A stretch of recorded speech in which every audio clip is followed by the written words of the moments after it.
Bismillahirrahmanirrahim. Assalamualaikum warahmatullahi wabarakatuh. Alhamdulillahi rabbil alamin. Asyhadu an la ilaha illallah wa asyhadu anna Muhammadan abduhu wa rasuluhu. Allahumma fasalli wa sallim wa barik wa zid ala habibina al-mustafa nabiyyina Muhammadin wa ala alihi wa sahbihi wa man walah. Amma ba'du. Saudara-saudari seiman yang dirahmati oleh Allah Subhanahu wa taala. Salah satu permasalahan yang diangkat oleh sebahagian saudara kita tentang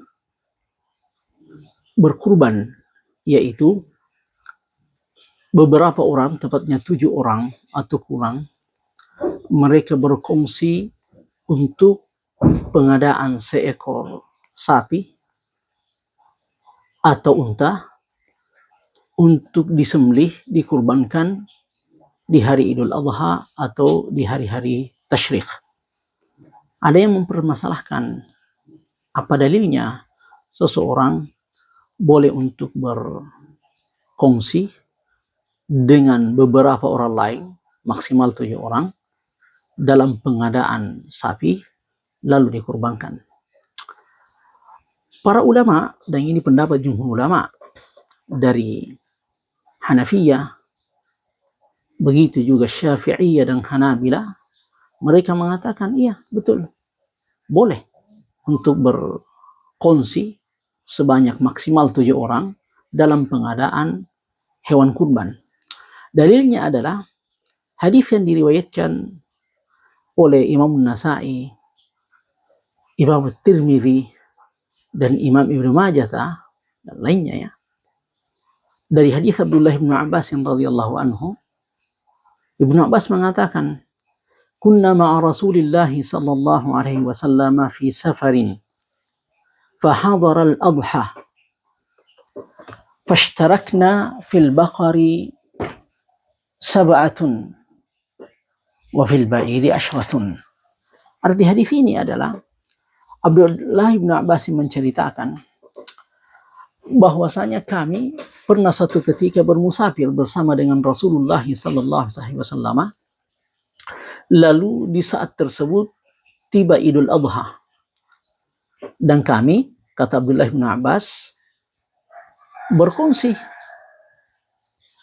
7 orang untuk seekor sapi. Itu dia dalilnya. Itu salah satu dalil yang sangat kuat. Bahkan penulis buku Subul Salam, Imam San'ani, mengatakan ini adalah nas, bahwasanya boleh dalam berkurban berkongsi 7 orang maksimal, ya.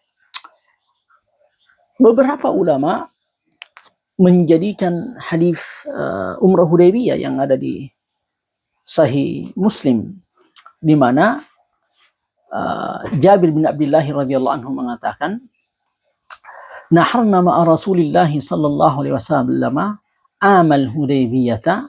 Kami menyembelih di tahun Hudaybiyah al-badanata an sab'atin, untuk seekor unta untuk 7 orang, wal baqarata an sab'atin, begitu juga seekor sapi untuk 7 orang.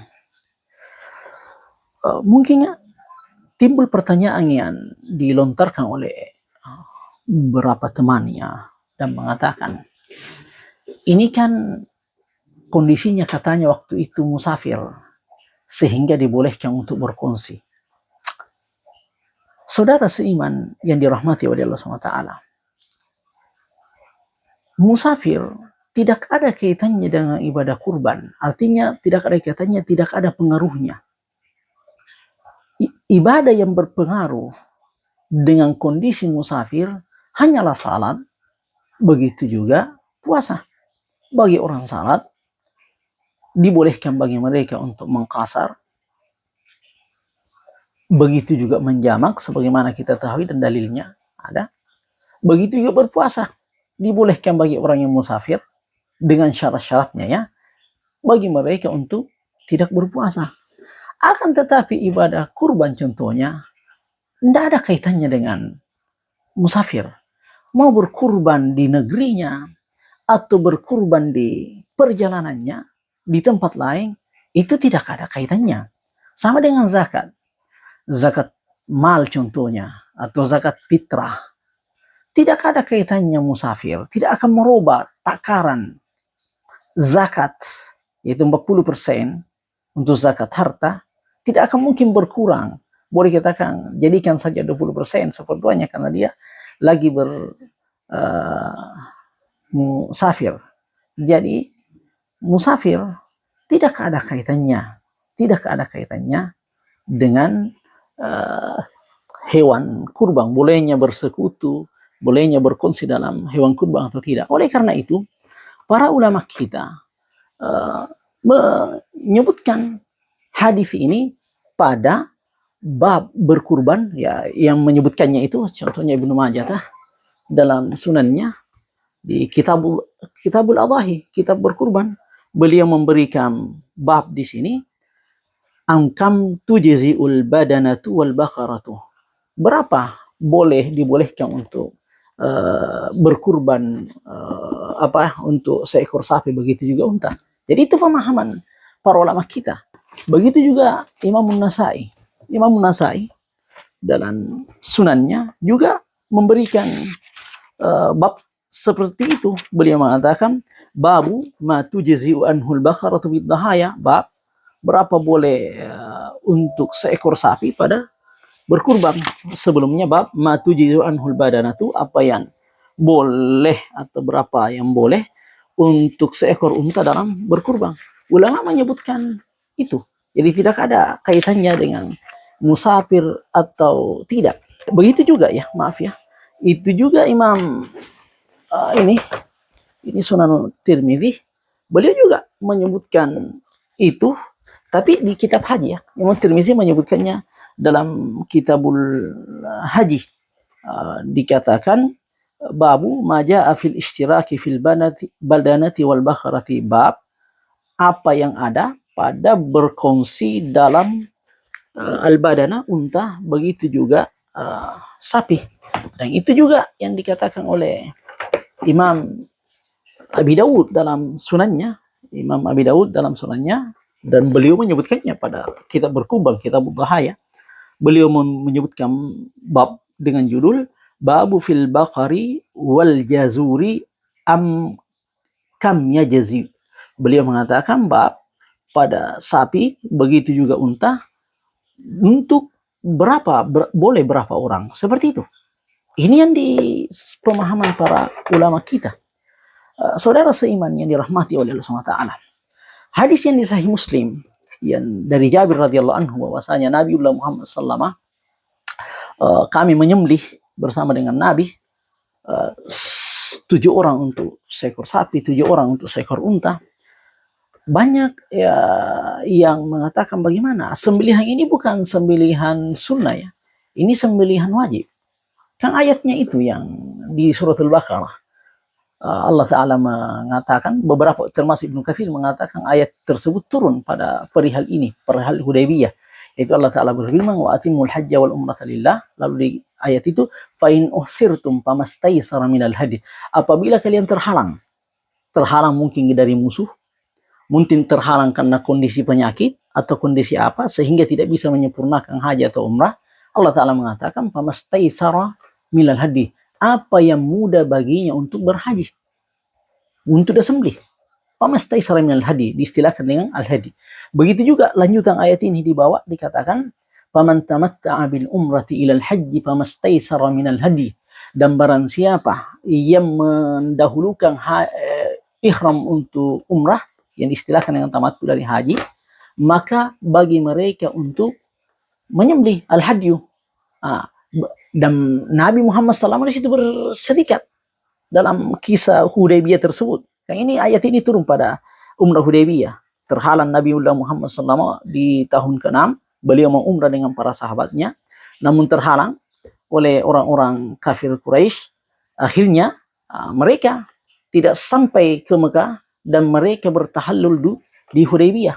dan mereka menyembelih. Diriwayatkan bahwasanya 70 ekor yang disembelih di situ. Jadi mereka mampu, bukan karena mereka itu tidak mampu. Andaikan tidak mampu, maka Allah SWT dalam ayat ini, setelah ayat ini memberikan solusi bila tidak mampu berkurban.